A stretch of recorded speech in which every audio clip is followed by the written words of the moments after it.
Bonjour à tous et bienvenue dans cette vidéo qui va vous montrer comment tenir vos bonnes résolutions sportives pour l'année 2014. Je pense que vous êtes pas mal à en avoir prise, mais ça va vraiment être le moment, ça va être l'année où vous allez les suivre. Vous n'allez pas seulement faire du sport pendant le mois de janvier, mais tout au long de l'année. C'est ce qu'on va voir dans cette vidéo dans quelques instants. Avant de démarrer dans le vif du sujet, je voudrais tout d'abord remercier Charles de Vie Explosive de m'avoir accordé cette vidéo. C'est vrai que d'habitude on voit plus souvent des articles invités. Là j'ai décidé de tester une nouvelle forme en vidéo. Je pense que c'est plus sympa, c'est beaucoup plus interactif aussi bien pour moi comme pour vous. On perd pas de temps, on attaque directement dans le vif du sujet. Je me présente juste très rapidement, je m'appelle Benjamin, je suis l'auteur du blog Sport et Motivation sur lequel chaque semaine je présente en vidéo mes conseils pour faire du sport régulièrement et être continuellement motivé. Vous pouvez le retrouver à l'adresse qui est marquée juste en dessous de cette vidéo. Donc le premier conseil pour tenir ces bonnes résolutions pour l'année 2014, qu'est-ce que c'est? C'est tout simplement de s'engager. S'engager pas seulement auprès de ses proches, mais s'engager également financièrement. C'est vraiment les deux engagements primordiaux que vous devez prendre dès maintenant, dès la fin de cette vidéo. Je veux que vous notiez sur un cahier ces deux engagements auprès des amis, auprès de la famille et d'un autre côté financièrement. J'entends par là, auprès de vos amis, vous allez aller leur dire haut et fort que vous, cette année, vous allez faire du sport tout au long de l'année. Pas seulement le mois de janvier, pas seulement le mois de février, mais tout au long de l'année, même quand il va faire super froid et qu'on a envie de rester dans son canapé. Non, vous allez sortir et vous allez faire du sport. Et ça, vraiment, vous allez le dire haut et fort à tout votre entourage, à tout le monde. Comme ça, vous êtes obligé de vous mettre une certaine pression positive et on n'a pas envie de décevoir ses proches, on n'a pas envie de se taper entre guillemets la mignonne auprès de ses amis pour qu'ils nous disent ah bah tu vois tu nous avais dit que tu allais faire ci, tu allais faire du sport tout au long de l'année et finalement tu n'as rien fait du tout. Donc ça va être vraiment une pression positive, voyez-le vraiment du bon côté, c'est l'objectif.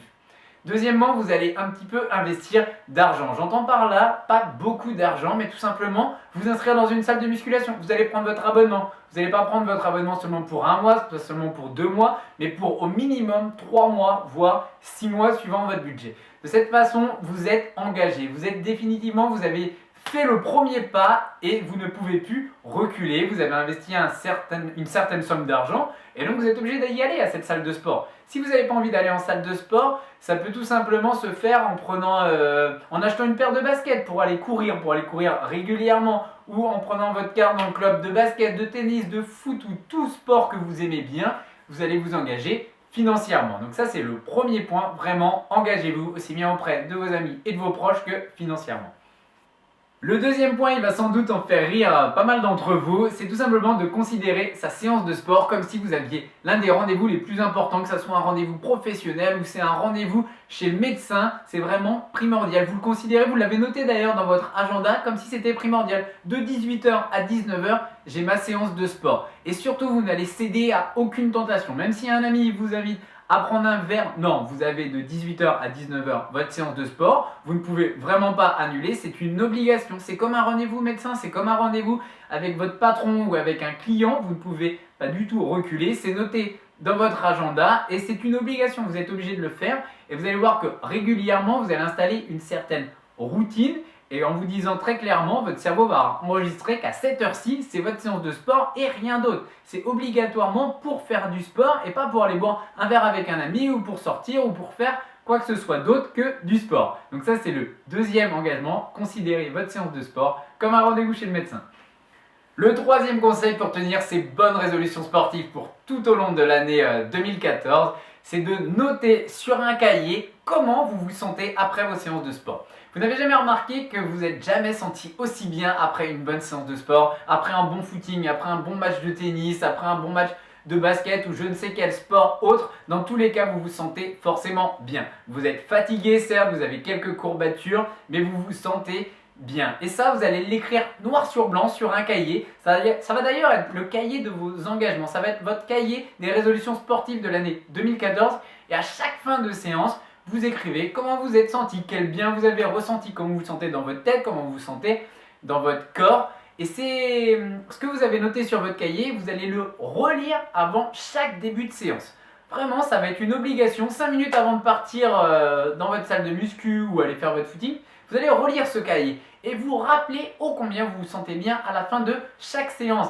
Ça va pour effet sur votre cerveau, tout simplement, il va se dire au bout d'un moment, c'est pareil, il aura une routine qui se sera installée et il se dira mais qu'est-ce que je fais bien après cette séance de sport? En fait, j'ai un peu la flemme de sortir, mais Après, je sais que je vais être bien, je sais que je vais être bien dans mon corps, que je vais être bien dans ma tête. Allez, ça vaut le coup que je me bouge et vraiment que je sorte pour aller faire ma séance de sport. Et enfin, le quatrième et dernier conseil, sans doute l'un des plus importants, même si les quatre sont vraiment primordiaux, ça va être de varier les plaisirs. Je vous parlais juste avant dans les 3 points précédents, au final, d'instaurer une certaine routine pour ne rien oublier. Mais la routine ne veut pas dire que vous êtes obligé de faire tout le temps la même chose, tout le temps la même chose, de faire tout le temps le même sport. Loin de là, parce qu'au bout d'un moment, vous allez vous lasser, vous allez en avoir marre de, si vous êtes dans une salle de muscu, de soulever des haltères, si vous faites un footing, de courir toujours autour d'une piste, de faire toujours le même trajet. Non, au contraire, il faut varier les plaisirs. Varier les plaisirs, ça peut soit être carrément faire un autre sport, alterner une semaine sur deux. Une semaine, vous allez faire une partie de tennis. La semaine d'après, vous allez faire votre footing. Mais par contre, vous gardez toujours le même créneau, mais vous alternez le sport.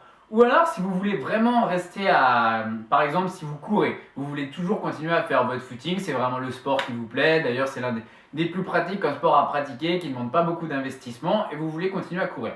Et bien, vous allez varier les terrains, vous allez explorer, vous allez être un peu un aventurier, et vous allez vouloir sans cesse découvrir de nouveaux terrains, de nouveaux chemins, de nouvelles routes, pour vraiment pas vous lasser, et en même temps, vous prenez du plaisir. Vous prenez du plaisir à découvrir un petit peu votre ville, les alentours, des petits coins peut-être que vous ne seriez jamais allé si vous n'aviez pas fait votre footing. Donc ça, c'est vraiment le quatrième engagement, et il va être primordial si vous voulez tenir sur la durée, de varier les plaisirs.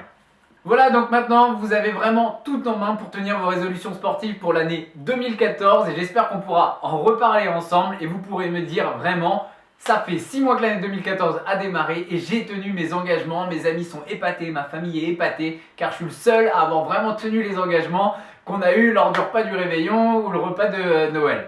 Vraiment, ça j'y tiens, les 4 engagements, je vais vous les répéter pour que vraiment vous n'oubliez pas. C'est simple, mais je peux vous promettre que c'est vraiment très efficace. Le premier, c'est s'engager auprès de ses amis et s'engager également un petit peu financièrement, pas un grand engagement, mais un minimum. Le deuxième, c'est considérer sa séance de sport comme un rendez-vous chez le médecin, comme un rendez-vous professionnel.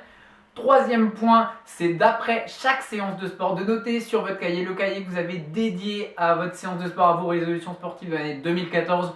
Vous notez exactement comment vous vous sentez après la séance de sport. Et le quatrième point, c'est de varier les plaisirs pour ne surtout pas se lasser et ne pas qu'il y ait une certaine routine dont vous allez vous lasser. Vous variez les plaisirs toujours en gardant le même créneau.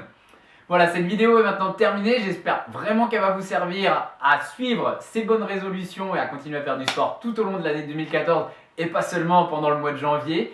Je vous invite à me retrouver sur mon blog Sport et Motivation. Chaque semaine, comme je vous le disais, je publie une vidéo qui concerne le sport, la motivation et également la santé et notamment la nutrition. Je vous dis donc à très bientôt sur mon blog Sport et Motivation.